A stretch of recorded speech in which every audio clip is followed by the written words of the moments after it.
तो आदाब, नमस्कार, गुड इवनिंग, सत श्री अकाल। एक बार फिर आप तमाम लोगों का स्वागत है क्राइम तक की कहानी के इस एपिसोड में। उम्मीद है पूरी क्राइम तक की फैमिली अच्छी होगी। आज की कहानी सुनाने के बाद मैं कुछ लोगों के मेल जो है वो लेकर आया हूँ, ख़ासतौर पे अपने क्राइम तक फैमिली के जो नेपाल के मेंबर हैं, फैमिली मेंबर हमारे, उनमें से बहुत सारे लोगों ने कल की कहानी के बाद मेल लिखा है और उसमें उन्होंने अपने अपने कुछ तर्क भी दिए हैं और कुछ चीज़ें बताई हैं कि जो शायद कल सही नहीं थी। तो मैं उनके ज़रिए उन मेल को पढ़कर और फिर उस बारे में भी बात करेंगे। लेकिन आज बात भारत और चीन की, इसलिए कि इधर पिछले कुछ दिनों से थोड़ा सा मामला गर्म है और ये अजीब सा भी लग रहा है कि एक तरफ कोरोना से पूरी दुनिया जूझ रही है और उस वक्त में चीन के जो पड़ोसी हैं, ख़ास तौर पर जितने भी, वैसे तो करीब 20 पड़ोसी हैं, 20 के आसपास, लेकिन इधर तमाम पड़ोसियों के साथ थोड़े से रिश्ते ख़राब होते जा रहे हैं चीन के। और ऐसे वक्त में जब एक तरफ दुनिया जंग लड़ रही है कोरोना से, उस वक्त किसी और जंग के बारे में सोचना ही बेवकूफ़ी जैसा लगता है, क्योंकि आपकी सारी ताकत, आपकी सारी चीज़ें उसी में झुकी हुई है। और एक चीज़ और भी है, लाइट मोड में कहें तो सोशल डिस्टेंसिंग है पूरी दुनिया में। तो जंग जब आप बॉर्डर पे लड़ेंगे तो सोशल डिस्टेंसिंग का भी उल्लंघन होगा, आमने सामने होंगे, आप करीब होंगे। लेकिन चीन ने अचानक इधर कुछ ऐसे हालात पैदा कर दिए हैं कि भारत और चीन के रिश्तों में एक तनाव आ गया है। तो ये क्यों है और चीन के साथ हमारा ऐसा बार बार क्यों होता है, जबकि इस पूरी दुनिया की जो आबादी है शायद 550 या 600 करोड़ करीब, उसमें से 1/3 आबादी सिर्फ 2 देश से आते हैं, एक चीन से, एक इंडिया से। 130 करोड़ हम हिंदुस्तानी हैं और करीब 140 से 145 करोड़ चीन है। तो दोनों को मिला दें तो करीब 275 करोड़ के करीब, 600 या 650 करोड़ अगर दुनिया की आबादी है, तो उसमें से 275 करोड़ तो इन्हीं 2 देशों से आते हैं। और अब ऐसे 2 देश आपस में लड़े और सच में लड़ाई हो जाए तो उसका क्या अंजाम हो, सोच के ही डर लगता है। लेकिन चीन हर बार ऐसा करता है और चीन कई बार तो पीठ में छुरा घोंपा है। 1962 की जो लड़ाई हुई थी, जो जंग था, उस जंग के बारे में हमेशा ये कहते हैं कि भारत ने सोचा भी नहीं था कि चीन कभी हमला कर सकता है, इसलिए कि हम उस वक्त प्रधानमंत्री जवाहरलाल नेहरू थे और हिंदी चीनी भाई भाई का नारा बड़े तेज़ी से गूंज रहा था। और उससे पहले 50s में इंडिया और चाइना के बीच 5 चीज़ों पे समझौता भी हुआ था और रिश्ते भी अच्छे थे। लेकिन उसके अचानक बाद चीन ने जिस तरीके से हमला किया और 1962 की जंग लड़ी गई, उसने एक तरह से कहा गया कि चीन ने विश्वासघात किया था। इस लड़ाई को विश्वासघात के तौर पे देखा जाता है और ये भी कहा जाता है कि चीन बेशक उस जंग में जीता, लेकिन वो एक पॉलिटिकल हार थी, हमारी सेनाओं की हार नहीं थी। 1947 में इंडिया आज़ाद होता है और इसके 2 साल के बाद 1949 में पीपल्स रिपब्लिक ऑफ चाइना का जन्म होता है। दोनों पड़ोसी, शुरू से अच्छे रिश्ते थे हमारे, सब कुछ ठीक था। 1954 में इंडिया और चीन के बीच में एक पीस को लेके भी समझौता होता है, जो पंचशील समझौता के नाम से फेमस था। और शुरुआत में इंडिया ने हमेशा चीन का सपोर्ट किया। इवन एक जगह पे एक समिट थी कहीं, जापान और चीन के, आपको पता है, रिश्ते ख़राब थे, तो इंडिया ने सिर्फ जापान के उस समिट में हिस्सा नहीं लिया क्योंकि उसमें चीन को दावत नहीं दी गई थी। तो ये उस वक्त का रिश्ता हुआ करता था। लेकिन जब इतने अच्छे रिश्ते थे शुरुआत से, चीन और भारत की आज़ादी के बाद से, तो फिर रिश्ते ख़राब क्यों हुए? जितने जानकार हैं उनके हिसाब से चीन और भारत के रिश्तों में जो पहली कड़वाहट आई, वो कड़वाहट थी तिब्बत नेता जो अपने थे, दलाई लामा, उनको भारत में शरण देने का फैसला। क्योंकि तिब्बत को लेकर चीन का रुख दूसरा था। हालांकि भारत वो देश था जिसने तिब्बत के ऊपर चीन के शासन और चीन की हुकूमत को मान्यता दी थी, लेकिन उसी तिब्बत के धार्मिक गुरु दलाई लामा को जब भारत ने शरण दिया 1959 में, तब से फिर वो रिश्तों में एक कड़वाहट आनी शुरू हुई। इसके बाद 59 असल में 1962 की जो जंग लड़ी गई चीन और इंडिया के बीच में, उसकी बुनियाद दलाई लामा को शरण देने से ही पड़ी। इसके बाद अलग अलग बहुत सारे बहाने थे, बॉर्डर्स को लेकर सारी चीज़ें, लेकिन इसके 3 साल के अंदर अंदर ये 1962 का जंग चीन ने अचानक करके एक तरह से भारत के पीठ में छुरा घोंपा था।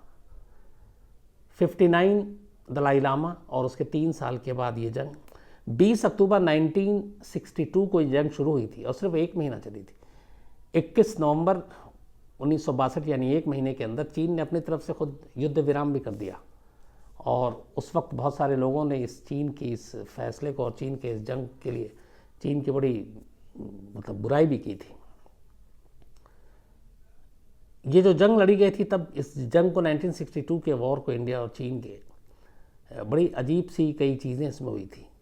एक तो ये हाइट पे लड़ी गई थी, लगभग 4250 मीटर ऊपर यानी 14,000 फीट की ऊंचाई, और हिमालयन के कुछ बॉर्डर लगते थे जहाँ से ये शुरू हुई, लेकिन फिर सिक्किम का कुछ एरिया आया और बाकी जगहों पे लद्दाख का एक हिस्सा था जिस पे कब्ज़ा किया चीन ने।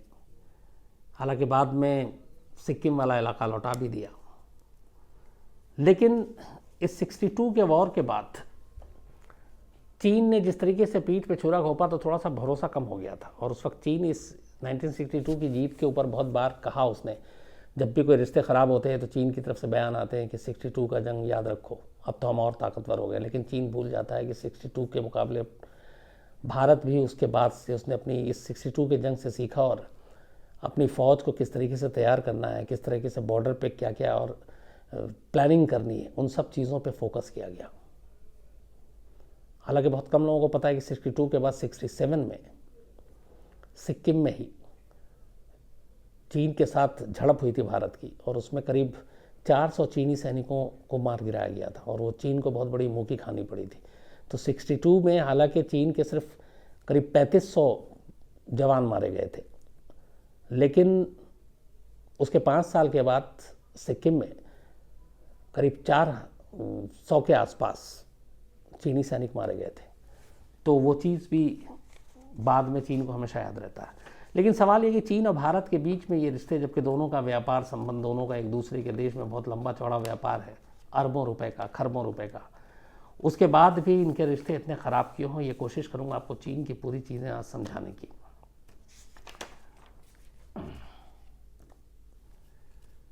और अभी ऐसा क्यों हुआ है, फिलहाल जो है पहले इससे शुरू करते हैं और फिर आपको बताएंगे कि चीन और भारत के बीच में रिश्तों की कड़वाहट की असली वजह क्या है। अभी जो मामला गरमाया है, जिसको लेकर दोनों तरफ से बातचीत चल रही हो, ये है कि जंग भी हो सकती है। हालांकि मुझे लगता नहीं है कि ऐसा हो, और मैं चाहता भी नहीं हूँ कि जंग हो, क्योंकि जंग से आदमी कई साल पीछे चला जाता है। लेकिन इस वक्त हालात चीन ने कुछ ऐसे कर दिए हैं कि बड़ी कड़वाहट और तनाव है। और इसकी वजह क्या, क्यों भारत और चीन के अचानक अभी रिश्ते बिगड़ गए इस कोरोना के महाकाल और दौर में। मामला लद्दाख से शुरू होता है। लद्दाख में एक काराकोरम पहाड़ी है, और उस काराकोरम पहाड़ी के निचले हिस्से में एक नदी है, लेक है एक, जिसका नाम है पेंगोंग नदी। अब पेंगोंग जो नदी है, जिस तरह से इंडिया और पाकिस्तान के बीच एक एलओसी है, लाइन ऑफ कंट्रोल, तो हमारे और चीन के बीच में एलओसी तो नहीं है, उसको एलएसी कहते हैं, लाइन ऑफ एक्चुअल कंट्रोल, जो सीमा निर्धारित करती है। तो इस पेंगोंग नदी जो है, इस नदी की एक अजीब खासियत है, वो ये है कि इस नदी के बीच का हिस्सा डिवाइड करता है भारत और चीन के बॉर्डर को। इस पेंगोंग नदी का 135 किलोमीटर लंबी ये नदी है लद्दाख में, बहुत खूबसूरत नदी है, लेक है, और 135 किलोमीटर लंबी नदी का बीच का हिस्सा एक तरह से बॉर्डर है भारत और चीन का। लेकिन मसला कहाँ आके फंसता है कि इस 135 किलोमीटर लंबी नदी में 40 बल्कि 45 किलोमीटर का जो इलाका है, वो 45 किलोमीटर हमारे कब्जे में, यानी भारत के कब्जे में, जबकि 90 किलोमीटर चीन ने अपने कब्जे में ले रखी है। तो 135 किलोमीटर लंबी नदी, 90 किलोमीटर चीन के पास और 45 हमारे पास। अब इसके दो हिस्से हैं, एक पश्चिम और एक पूरब, मतलब एक वेस्ट और एक ईस्ट। तो असली जो इशू है, इसको दो रंग, एक तरह से तो कलर में भी बांट दिया गया। एक आप ग्रीन कलर समझते हैं, एक ब्लू कलर का है, तो उससे आपका रेखा डिवाइड हो जाता है कि ये चीन का है, ये हमारा है। लेकिन होता यह है कि इस नदी के इस पार और उस पार दोनों तरफ से सेनाओं की हलचल होती है, और ये जो पेंगोंग नदी है और ये जो लेक का हिस्सा है, इस नदी के उस पार और इस पार हमेशा ये कोशिश होती है कि सैनिक हलचल हो, सड़क बने, बाकी चीज़ें हो, निर्माण हो, ताकि अगर जंग हो तो उसमें रसद, सामान, हथियार ये सब पहुंचाया जा सके। ये जो पूरी जो नदी है पेंगोंग, ये बंद मुट्ठी में जो आपका ये उभरता है एक तरह से उंगलियों के निशान, उसकी तरह ये दिखता है। और ऐसे जो उभार हैं कुछ, अगर हम लोग करें तो ये 5 है, लेकिन इस नदी की खासियत ये है कि इसके ऐसे 8 उभार दिखाई देते हैं इस नदी में। तो इस 8 उभार को 8 नंबर दे दिया गया कि नंबर 1, एक उभार जो है ये नंबर 1 है, 2 है, 3, 4 और 5 सी। 1 से लेकर 8 तक की गिनती के नाम से ही इस पेंगोंग नदी के इस उभार को जाना जाता है कि ये 1 नंबर है, ये 2 नंबर है, क्योंकि बंटवारा उसी से हुआ है। अब एक तरफ इस नदी पे हमारी जो ITBP है, Indo Tibet border police force, उसकी निगरानी और साथ में आर्मी है। और इसी उभार की वजह से इसको फिंगर एरिया भी कहा जाता है, क्योंकि आपके मुट्ठी के बंद करते उंगलियों के निशान है, तो उसमें फिंगर एरिया, तो वो फिंगर एरिया ही जो है वो 1 से लेकर 8 तक है। अब लड़ाई कहाँ से शुरू होती है इस नदी और इस बॉर्डर और इस चीज़ों को लेकर, ये मैं इसलिए आपको डिटेल में समझा रहा हूँ। चीन का ये कहना है, बल्कि चीन से पहले मैं भारत, कि ये जो LAC अलग करती है, लाइन ऑफ एक्चुअल कंट्रोल, इस जगह पे लद्दाख में, कि ये चीन है और ये भारत है, तो उसमें यह है कि फिंगर 8 से LAC की शुरुआत होती है। मतलब 8 जहाँ पे है, सपोज 8 यहाँ पे, तो ये 8 LAC है, इसके इस तरफ चीन है, इसके इस तरफ भारत है। लेकिन चीन का कहना है कि नहीं, ये 8 से शुरुआत नहीं होती है, ये 2 से शुरू होती है। अब उसमें इशू ये आ जाता है कि जो ये 8 और 2 का खेल है, 2 भारत के पास है, 3 भारत के पास है, 4 भारत के पास है। अब बाकी चीज़ें 4 और 4 हो गया 8। चीन का कहता है कि जहाँ से फिंगर 2 है वो LAC है, actually line of actual control. तो 2 के बाद हम जहाँ जो चाहें कर सकते हैं, हम सड़क बना सकते हैं, हम बाकी चीज़ें कर सकते हैं, हमारी वहाँ पे गश्त हो सकती है। लेकिन इंडिया का स्टैंड ये है कि नहीं, ये 2 से नहीं बल्कि 8 से शुरू होता है, और इसलिए इस 2 और 8 के बीच में चीनी दखल हमें बर्दाश्त नहीं है। अब यहाँ तक तो ये बात ठीक थी। अब ये अच्छा, इस नदी के आसपास का पूरा इलाका एक तो नो मैंस लैंड है, मतलब वहाँ ना कोई बस्ती है, ना आदमी है, ना इंसान है, ना खेती बाड़ी कर सकते हैं, एक तरह से पूरी पहाड़ियाँ हैं और बाकी चीज़ें हैं। लेकिन आपकी बॉर्डर की सुरक्षा के लिहाज से बहुत इंपॉर्टेंट जगह है। एक तो हाइट पे है, और अगर यहाँ तक आप सड़क वड़क बना लेते हैं और जंग और लड़ाई होती है तो आप वहाँ पे आसानी से पहुँच सकते हैं। तो यहाँ पे क्या हुआ कि इस पेंगोंग नदी के उस पार चीन ने तो अपना सड़कें वड़कें बना ली। जब भारत ने अपनी सड़कें बनानी शुरू की तो उसको लेके चीन ने विरोध जताया, और उसके बाद उन्होंने जंग की धमकी दे दी, और यहीं से ये मामला जो है तूल पकड़ना शुरू हुआ। करीब इस नदी के उस पार 100 टेंट देखे गए जो चीन ने बना रखे हैं। वहाँ पे उनकी फ़ौज बढ़ गई, जब वो बढ़ी तो हमारी तरफ से भी बढ़ी। फिर ये हुआ कि भैया ये हमारा एरिया, हम इसमें कुछ भी कर सकते हैं, तुमने तो अपनी सड़क और बाकी चीज़ें बना ली, हम क्यों नहीं बना सकते। तो अब इसी को लेकर ये विवाद चल रहा है, और इस विवाद ने एक तरह से दोनों को आमने सामने खड़ा कर दिया है।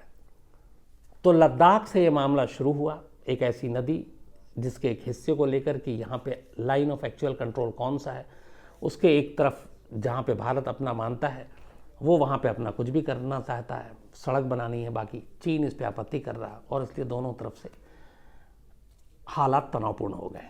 लेकिन ये तो एक छोटी सी चीज़ है। असली कहानी क्या है इसके पीछे, ये मैं आखिर में बताऊँगा। लेकिन इस चीज़ों को समझने के लिए थोड़ा सा भारत और चीन के बॉर्डर को बहुत समझना ज़रूरी है। हमारी चीन के साथ कुल 3,488 किलोमीटर के बॉर्डर लगती है चीन के साथ, भारत और चीन की। इंडिया और चीन की जो बॉर्डर की पूरी लेंथ है 3,488 किलोमीटर। ये बॉर्डर जम्मू एंड कश्मीर, अब तो खैर यूनियन टेरिटरी लद्दाख बना है तो आप उसको भी कह सकते हैं, हिमाचल प्रदेश से लगती है, उत्तराखंड से लगती है, सिक्किम से लगती है, अरुणाचल प्रदेश से लगती है। तो हमारी चीन की जो सीमा है, जो बॉर्डर है, वो इन स्टेट से हमारे लगती है। जब दोनों के बीच में रिश्ते ख़राब हुए तो हमने इन बॉर्डर को जो 3,488 किलोमीटर है, इसको 3 सेक्टर में हमने बांटे। 3 सेक्टर में बांटकर इसलिए कि ताकि वहाँ पे जो सारी चीज़ें हैं, जो गश्त है और बाकी चीज़ें हैं, वो हो सके। तो 3 सेक्टर कौन कौन से बांटे गए? वेस्ट में जो सेक्टर था उसमें लद्दाख आया, जिसमें मैं इस नदी की बात कर रहा हूँ। मिडिल सेक्टर में हिमाचल प्रदेश और उत्तराखंड आया, और ईस्ट सेक्टर में सिक्किम और अरुणाचल प्रदेश आया। अब ये 3 सेक्टर में बांट दिए, और इसमें अलग अलग रीजन है, इलाके हैं। लेकिन असली लड़ाई भारत और चीन के बीच 1962 से लेकर आज तक, मतलब पिछले 60-58 सालों में जो है, वो इन्हीं 3 सेक्टर के 24 ऐसे इलाके हैं जिसकी सरहद को लेकर भारत और चीन हमेशा आमने सामने होते हैं। 24 रीजन, इनमें से लद्दाख रीजन में 6 इलाके आते हैं। एक का तो मैंने आपको पेंग बताया, बाकी और भी हैं। हिमाचल के 2 इलाके आते हैं, उत्तराखंड के 2 इलाके आते हैं, और अरुणाचल प्रदेश के 14, मतलब सबसे ज़्यादा इलाके आते हैं। यहाँ ये भी आपको बता दूं कि चीन शुरू से ही अरुणाचल प्रदेश को अपना बनाने का दावा करता है। उसका कहना है कि ये अरुणाचल प्रदेश हमारा हिस्सा है, लेकिन हमारा स्टैंड ये है कि ये भारत का अभिन्न हिस्सा है, अभिन्न अंग है, इसका चीन से कोई लेना देना नहीं है। तो इस 3 रीजन के 24 ऐसे इलाके हैं जिसकी बॉर्डर और सरहद को लेकर चीन और भारत में हमेशा एक तरह से आमना सामना रहा है। अब 3,488 किलोमीटर भी बता दिए, 24 इलाके भी बता दिए, 3 सेक्टर भी बता दिए। लेकिन अगर एक लाइन ऑफ एक्चुअल कंट्रोल है, खींची हुई है, तो भैया आप अपने इलाके में खुश रहो, अपने इलाके में खुश रहूँ, ऐसा क्यों नहीं होता है? ये भी जानना बहुत ज़रूरी है। उसकी वजह ये है कि ये जो लाइन ऑफ एक्चुअल कंट्रोल है, LAC, इसमें सबसे ज़्यादा हमारा जैसे LOC है तो उसमें एकदम क्लियर कट है कि ये इलाका है, ये है, बाढ़ है, बाकी चीज़ें ये उधर है, ये हमारा है। बट चीन के साथ LAC में ये है ही नहीं। उसकी वजह ये है कि LAC में दिखने वाली ऐसी कोई सरहद ही नहीं है कि जहाँ पे हम लाइन ऑफ कंट्रोल खींच सकें और बता सकें कि ये तार लगाया, ये बाड़ा लगाया, ये चौकी है, ये पोस्ट है, और यहाँ से हमारा एरिया शुरू होता है। उसकी वजह ये, या गश्त हो, कि ये जो इलाके हैं ज़्यादातर बहुत ही ऊंचाई, पहाड़ी, दरिया, जंगल, तो ऐसी जगहों पे दिखने वाली कोई सरहद खींची ही नहीं जा सकती। और इसी में कई बार ये दोनों होता है कि जैसे एक हमारा कोई गश्त कर रहा, और सपोज़ गश्त करने के लिए एक लाइन ऑफ कंट्रोल है, तो एक लाइन होगी, कोई निशानी होगी कि यहाँ तक हमारा हिस्सा है, इसके बाद चीन है, या चीन को अगर ये हमारा है उसके बाद भारत है। तो जब दिखने वाली कोई निशान और वो है ही नहीं सरहद पे लकीर, तो कई बार गश्त करते हुए हमारे सेना उस तरफ निकल लेते हैं, उनके इधर आ जाते हैं, और यहीं पे लड़ाई, कहासुनी, बातचीत हमेशा होती है। और ये अक्सर होता रहता है भारत और चीन के बीच में। तो एक सबसे बड़ी जो प्रॉब्लम है वो यही है कि जो कंट्रोल है, लाइन ऑफ एक्चुअल कंट्रोल है, उसमें दिखाई देने वाली कोई चीज़ नहीं होती, और उसको लेके बहुत सारी इसलिए गलतफहमी होती है। अब आइए, जो मेन मुद्दा है, ये तो 2-3 मोटी मोटी चीज़ों की, लेकिन भारत और चीन के बीच अक्सर ऐसा क्यों होता है? क्या वो ख़ास बातें हैं? कौन सी ऐसी अहम चीज़ें हैं जिसकी वजह से भारत और चीन हमेशा कभी अच्छे रिश्ते नहीं बना पाए? बीच बीच में होता है कई बार, फिर रिश्ते ख़राब हो जाते हैं। तो पहला तो यही है LAC, line of actual control. जो लाइन ऑफ एक्चुअल कंट्रोल है, एक आपसी समझौते के तहत हुआ था कि ये जहाँ पे जो है, जिसका कब्जा है, वो वहीं रहेगा। लेकिन दस्तावेजी तौर पे इसमें नहीं है। तो क्या होता है कि भारत का अपना जो नक्शा है वो LAC दिखाता है, चीन ने अपना अलग नक्शा बना रखा है। वो बहुत सारे ऐसे हमारे हिस्से हैं जिसको वो भारत से हटाकर अपने में दिखा देता है। इसको लेके चीन और भारत के बीच कई बार बातचीत हुई, और भारत ने ये स्टैंड लिया कि आप आइए और इस LAC के मसले को हल करते हैं और इसको एक क्लियर कट पिक्चर देते हैं। लेकिन चीन ने हमेशा इस बात को टाला है। अभी लेटेस्ट भी ये बात हुई थी, जब शी चिनफिंग और नरेंद्र मोदी अपने जो प्रधानमंत्री, दोनों के बीच में बातचीत हुई, तो भी चीन ने इस पर कोई बहुत ज़्यादा अपना वो नहीं दिखाया कि वो इसको करने के मूड में है, वो इसको टालता रहता है। तो पहला तो यही है कि LAC का पूरा कोई एक सही लकीर जो दोनों देश माने, उसको लेके कन्फ्यूज़न है, और उसको लेके एक तरह से अलग अलग दावे हैं। और फिर चीन जो है हमेशा इसी का फ़ायदा उठाकर घुसपैठ करने की कोशिश करता है और कहता है कि नहीं ये था यहाँ तक हमारा है, ये यहाँ तक हमारा है, तो उसको लेके हमेशा होता है। दूसरा जो विवाद की एक बहुत बड़ी वजह है वो अरुणाचल प्रदेश है। चीन का ये कहना है कि अरुणाचल प्रदेश पे वो हमेशा अपना दावा दिखाता है, और बल्कि यहाँ तक है, आप लोगों को शायद पता होगा कि अरुणाचल प्रदेश के लोग जब चीन की यात्रा करते हैं तो जानबूझ के चीन का हिस्सा दिखाने के लिए वो बाकी इंडियन को तो वीज़ा अलग देता है, जो अरुणाचल के लोग रहते हैं जहाँ पे उनको स्टेपल वीज़ा जारी करता है, जिसका भारत ने हमेशा विरोध किया है। और स्टेपल वीज़ा इसलिए जारी करता है क्योंकि वो कहता है कि अरुणाचल प्रदेश के लोग हमारे हैं, ये हमारा हिस्सा है, जबकि भारत का ये आज तक स्टैंड है कि अरुणाचल प्रदेश हमारा अभिन्न ही अंग है। इस अरुणाचल प्रदेश की लड़ाई के पीछे भी एक कहानी कि ब्रिटिश टाइम में जब तिब्बत और ब्रिटिश के बीच में एक समझौता हुआ था जिसके तहत अरुणाचल प्रदेश ब्रिटिश भारत का हिस्सा था, लेकिन बाद में जब भारत आज़ाद हुआ तो चीन ने यह कहा कि ये समझौता ब्रिटिश और तिब्बत के बीच हुआ था, हम इस बातचीत में हम शामिल नहीं थे, तो मैं इस समझौते को नहीं मानता हूँ। और अरुणाचल प्रदेश कल्चर वाइज और बाकी चीज़ों वाइज भी चीन के ज़्यादा करीब है, इसलिए वो चीन का ही हिस्सा है। ये चीन का स्टैंड है। लेकिन इस अरुणाचल प्रदेश को लेकर हमेशा भारत और चीन में ठनी रहती है। तीसरी वजह जो इन दोनों के बीच में हमेशा भारत और चीन के बीच में एक रिश्ता ख़राब रहता है वो है अक्साई चिन रोड। ये लद्दाख में है और ये अक्साई 1962 का जो जंग हुआ था तब कुछ हिस्सा चीन ने जीता था, उसमें एक अक्साई भी था, अक्साई चीन, और वो कब्ज़ा आज भी चीन का उस पर बरकरार है। ये हमारे पास था पहले 62 से पहले।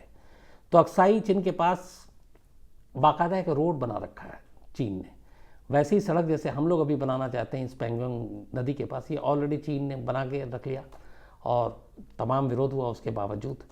तो उस रोड को बनाने का भारत ने विरोध किया था, इसलिए कि उससे बहुत सारे हमें खतरा हो सकते थे। तो एक वजह वो भी है। जब अभी जम्मू कश्मीर और लद्दाख दोनों को अलग अलग एक यूनियन टेरिटरी बनाने का फैसला हुआ लास्ट ईयर अक्टूबर में, चीन ने इसका भी विरोध किया। उसने कहा कि लद्दाख के कुछ इलाके हमारे पास है, इसलिए भारत इसको ऐसा नहीं बना सकता, यूनियन टेरिटरी में नहीं दिखा सकता। और जम्मू कश्मीर को लेकर चीन का शुरू से एक दूसरा स्टैंड है।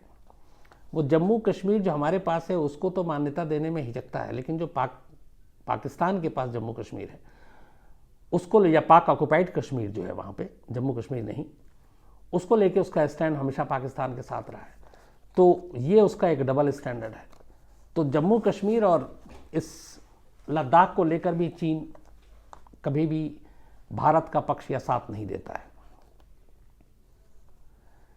जो पीओके है, पाक ऑक्युपाइड कश्मीर, पाक अधिकृत कश्मीर, उसको जब भारत ने, अभी हम लोगों ने ये कहा कि ये हमारे कश्मीर का ही हिस्सा है, और जो नया मैप जारी हुआ जिस पे फिर नेपाल वाली भी कहानी आपको कल सुनाई, तो उस पर भी चीन ने एक तरह से आपत्ति जताई और उसने कहा कि पाक ऑक्युपाइड कश्मीर पाकिस्तान का है, भारत को इस पर अपना दावा नहीं ठोकना चाहिए, आपत्ति जताई थी। जबकि भारत का स्टैंड ये है कि नहीं, ये हमारा, चूँकि उस वक्त 48 से पहले ये पूरा एक हुआ करता था। पीओके में चीन की हरकतें बहुत ज़्यादा है, गतिविधियाँ वहाँ ज़्यादा है। एक तरह से पाकिस्तान के ऊपर बहुत सारे चीन के एहसान हैं, तो बदले में चीन भी पाकिस्तान की बड़ी मदद करता है।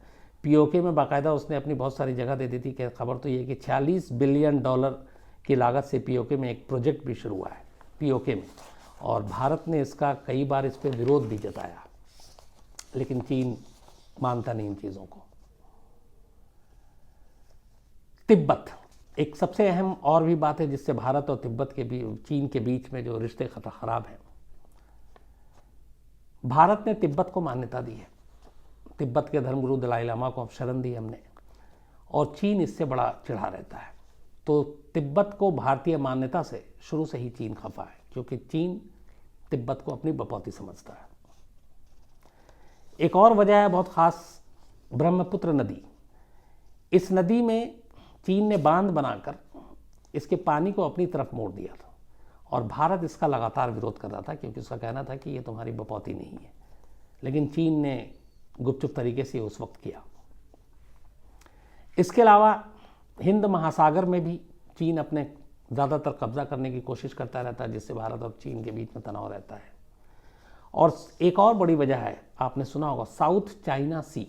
साउथ चाइना सी में बहुत सारी चीज़ें हैं, गैस है, बाकी चीज़ें हैं, वहाँ पे ये अपना कब्जा करना चाहता है और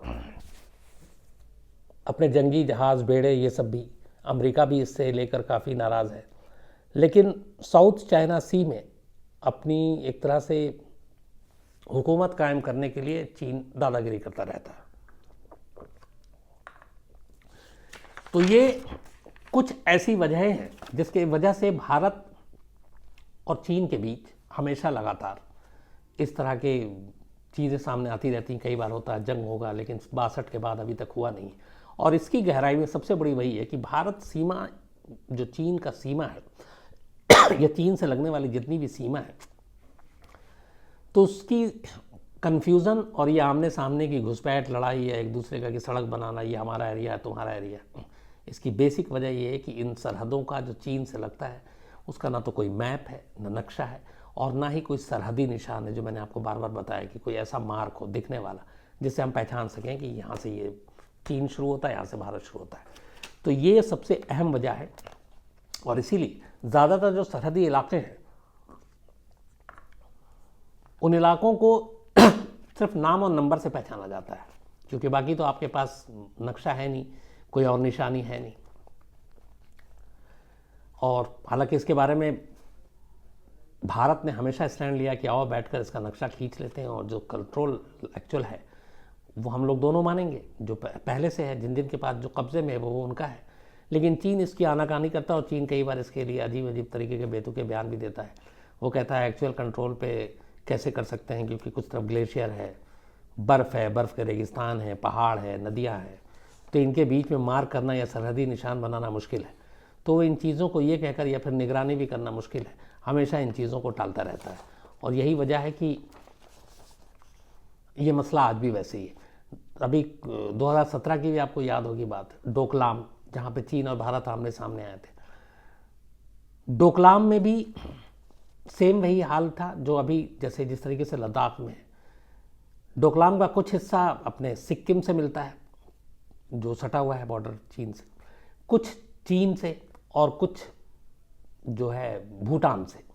अब वहाँ पे डोकलाम में चीन एक सड़क बनाना चाहता था, और उसका कहना था कि ये हमारा एरिया, हम सड़क बनाएंगे। लेकिन हमारा स्टैंड ये था कि ये आपका एरिया नहीं है, ये भूटान का है, और भूटान भी उस पर अपना क्लेम करता है। चीन का सड़क बनाने का मतलब था कि नॉर्थ ईस्ट में, सिक्किम में उस रास्ते फिर चीनी आवाजाही बहुत ईजी और आसान हो सकता था। तो इसलिए उस डोकलाम में सड़क बनाने को लेकर दोनों आमने सामने हो गए थे। करीब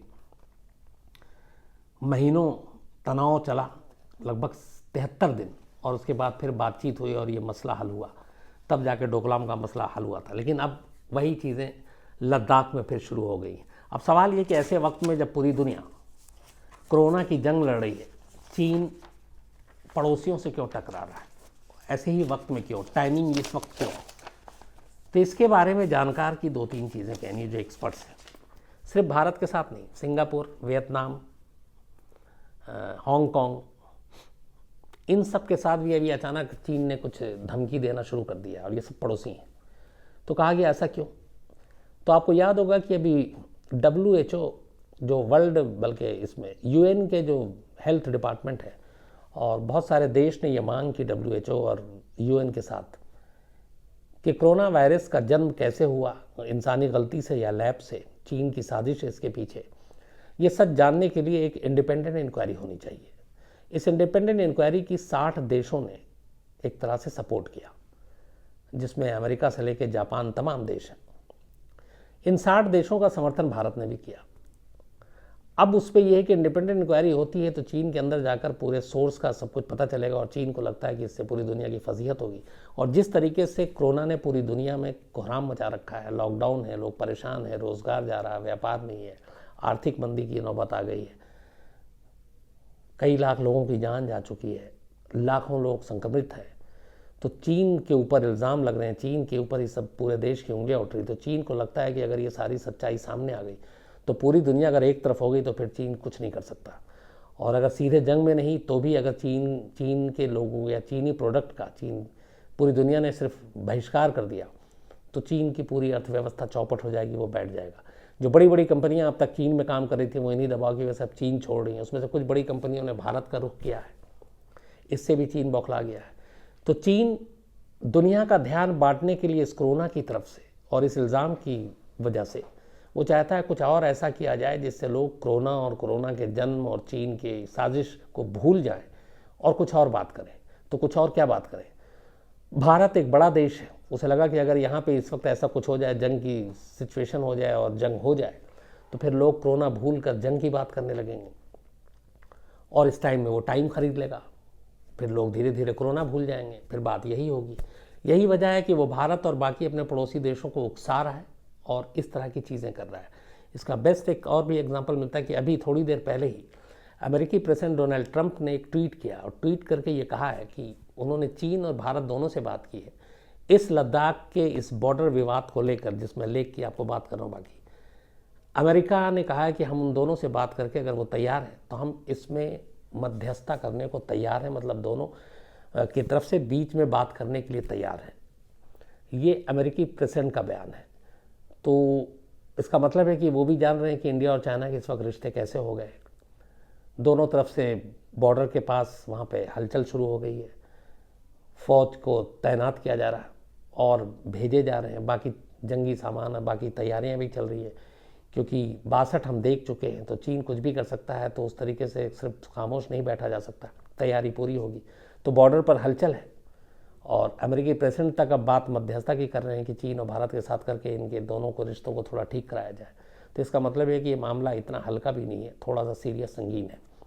लेकिन शक यही जा रहा है कि कोरोना की तरफ से दुनिया का ध्यान हटाने के लिए चीन ने ऐन वक्त पर ये सारी प्लानिंग की है और इस साजिश को एक तरह से उसने पैदा किया ताकि कुछ ऐसी चीज़ें हो जाए। पूरी कोशिश यही थी कि चीन और भारत के जो रिश्ते हैं उसके ज़रिए आप तक ये सारी चीज़ें पहुंचाऊं। मैंने कुछ मेल लिखा था, शायद मेरे टेबल पे रह गया, और आसिम जब तक तुम ले आओ भागकर, तो 3-4 पन्ने होंगे। तो कई आप में से लोगों के मेल थे जो भारत और चीन के इस विवाद को समझना चाहते थे। तो मैंने भी कहा कि चलो इसकी जड़ तक जाते हैं और आपको जो भी जानकारी है वो पहुंचाते हैं। अगर मुझसे आप पूछें तो मेरी राय में यही है कि शायद एक बहुत बड़ी वजह है भारत और चीन के रिश्तों में इस दरार, और हमेशा जो LAC पे जो विवाद होता है, लाइन ऑफ एक्चुअल कंट्रोल पे, अगर इसका नक्शा, अगर इसकी सरहदी निशान, कोई निशानी जब तक नहीं होगा, पुख्ता एक हो जाएगा, तो फिर ये हो जाएगा कि ये हमारा घर है, ये हमारे घर के आंगन है, यहाँ ये लकीर है, इसके आगे भैया तुम जानो, इसके अंदर हम जाने, तो शायद ये चीज़ें ख़त्म हो जाएंगी। लेकिन चीन ऐसा चाहता भी नहीं है, चीन ऐसा करना भी नहीं चाहता। तो दोनों तरफ से बातें हैं और यही चीज़ें थोड़ी सी जो है वो परेशान कर रही हैं। कल मैंने आपको कहानी सुनाई थी, आज भारत और चीन के विवाद की थी, इसी तरीके से इसी कड़ी में ही है कि अचानक नेपाल ने भी भारत के साथ कुछ बातें की और एक काला पानी को लेकर। नेपाल और भारत के रिश्ते बड़े हमेशा अच्छे रहते हैं बीच बीच में, लेकिन कुछ ऐसी चीज़ें आ जाती हैं। तो काला पानी को लेकर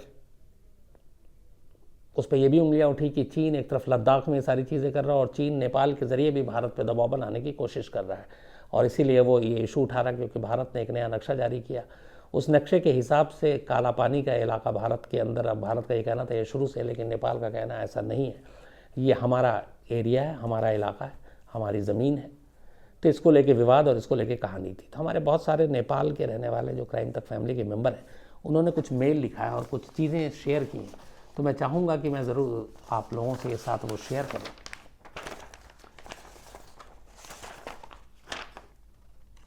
एक रवि आर्यल है, इन्होंने लिखा था कि आपने एक तरफा कहानी सुनाई है। रवि साहब, मैंने कोशिश की थी कि जितनी जानकारी है मैं वो आप तक पहुंचाऊं।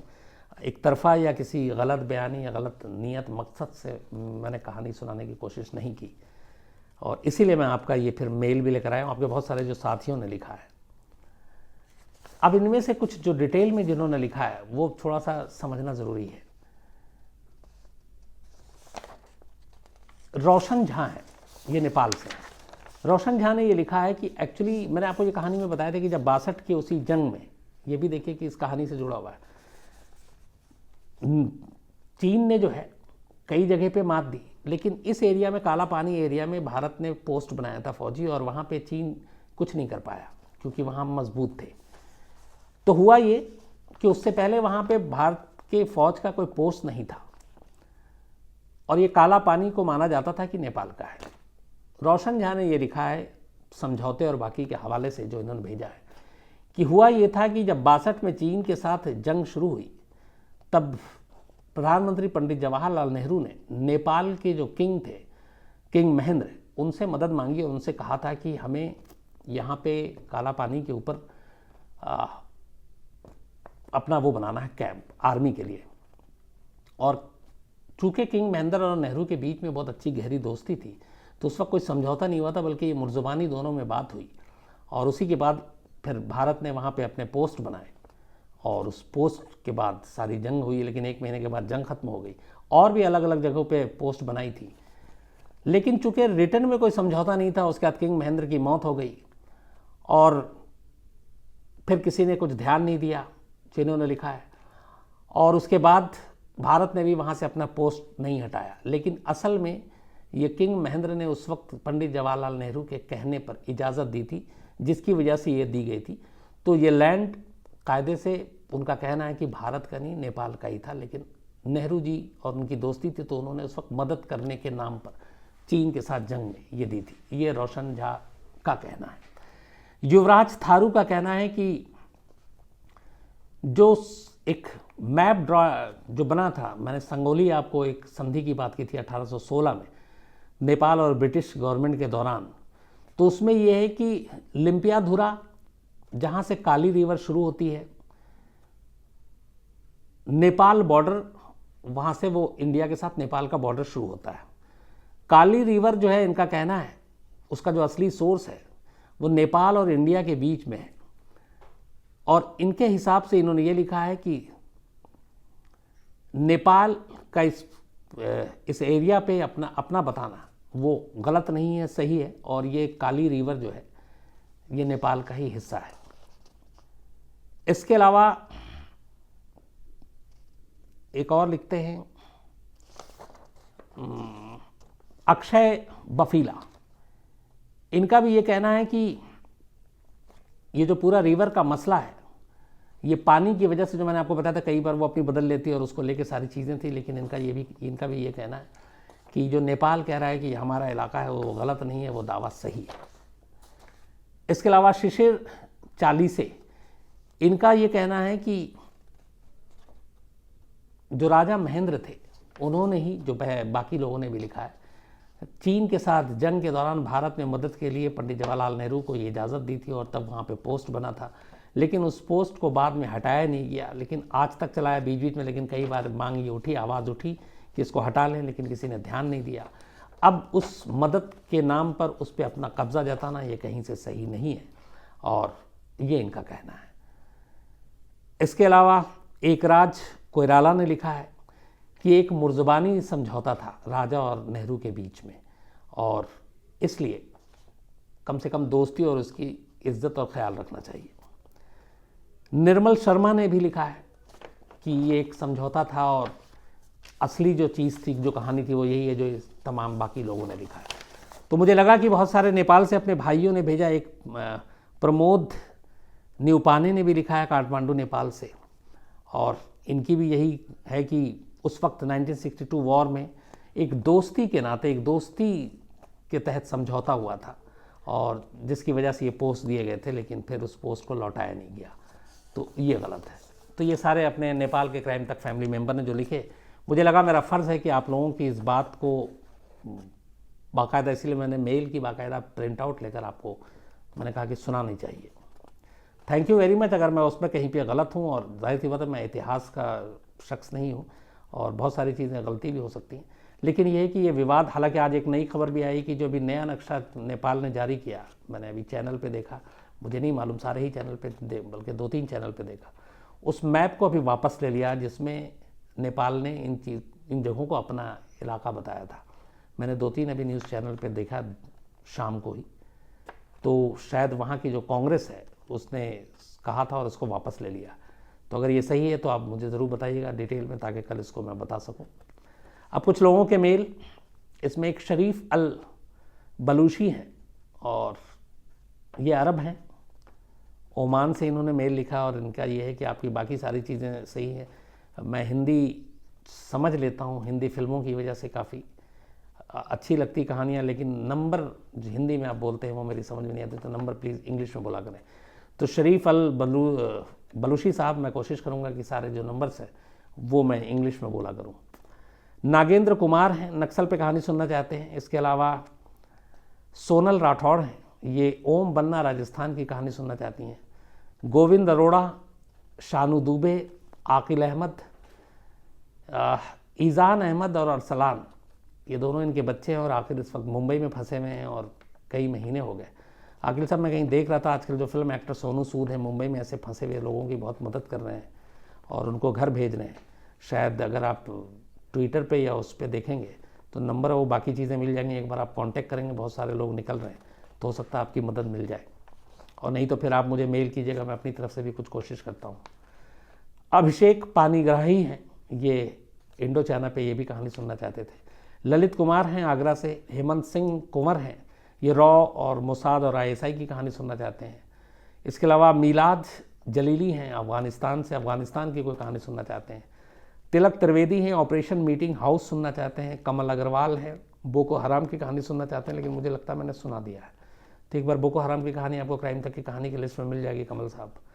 अक्षय माथुर हैं, मॉडर्न हिस्ट्री की कहानी सुनना चाहते हैं। बिपाशा डेका राजा है और इन्होंने कहा कि आप शायद ज़्यादातर क्राइम तक, मतलब क्राइम की स्टोरी होनी चाहिए, लेकिन आप न्यूज़ बुलेटिन की तरह हर दिन जो अलग अलग घटनाएं होती हैं उसको भी सुना देते हैं। तो बिपाशा जी, लोगों की, आप ही लोगों की सब फरमाइश होती है, तो इसलिए सुना देता हूँ। और मैं क्राइम तक को सिर्फ क्राइम की बाउंड्री में बांधना नहीं चाहता हूँ, इसीलिए कई बार अलग अलग कहानियाँ भी सुना देता हूँ। इसके अलावा जोयेश ओझा है, मुलाकात करना चाहते हैं, जल्दी मुलाकात होगी जोयेश साहब, लॉकडाउन ख़त्म हो जाए पहले। प्रणाली है, इन्होंने कहानी की एक लंबी लिस्ट भेजी है, उस पर ज़रूर आपको सुनाता हूँ कहानी। केविन बैरोट हैं। शिव शंकर तिवारी हैं, ये नाराज़ हैं, इनके मेल में का जवाब नहीं दिया, मैं आपको अब देता हूँ जवाब। इसके अलावा जोटफेल हैं, लद्दाख से हैं, इत्तेफाक से लद्दाख की कहानी सुनाई। तो जोटफेल साहब, आपका मेल पढ़ के अच्छा लगा, थैंक यू वेरी मच। अंकित लाखे हैं, और इसके अलावा साइश कोठावदे हैं, और साइश कोठावदे का कहना है कि अनसॉल्व्ड कहानियाँ मत सुनाया कीजिए तब तक जब तक कि उसमें बहुत ज़बरदस्त मिस्ट्री ना हो। आखिर में भार्गव पटेल और जोया, इन दोनों का हैप्पी बर्थडे है, आप दोनों को बहुत बहुत जन्मदिन मुबारक, हमेशा अच्छे रहें, खुश रहें। आज इतना ही कहानी में, कल फिर मुलाकात होगी रात 9 बजे किसी नई कहानी के साथ, तब तक अपना ख्याल रखिएगा। Thank you very much.